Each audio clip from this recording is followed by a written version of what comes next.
Искәндәр Гафуров ешкына су буенда балык чиртеп утырырга ярата. Шуңа күрә көзге бозда саклану чараларын да яхшы беләм ди ул. Бозга чыгарга куркыныч.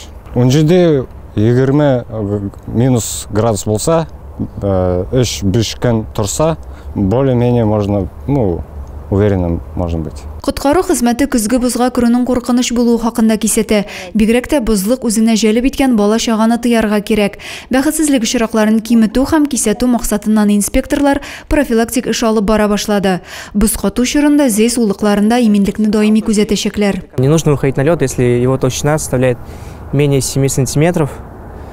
Но если случилось так, что вы вышли на лед, не забывайте о своей безопасности, нужно всегда выходить в жилете.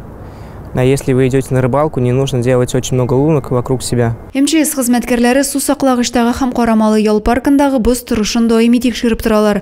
Әмма коткаручылар һәр бозга керүчене исәпкә алып бетерә алмый.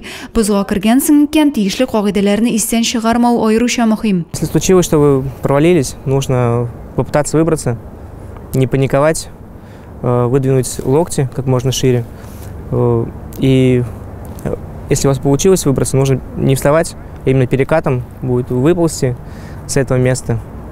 И уже потом позвать кого-нибудь на помощь, чтобы помогли вам уйти, добраться до безопасного расстояния от воды. Калынлыгы 7 см булганчы бозга керү тыела ди инспекторлар, ә машиналар 25 см-дан артса гына суга керә ала.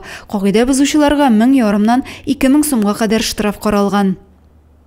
Адилия Бурханова, Юлия Казамарова, Зәй хәбәрләре.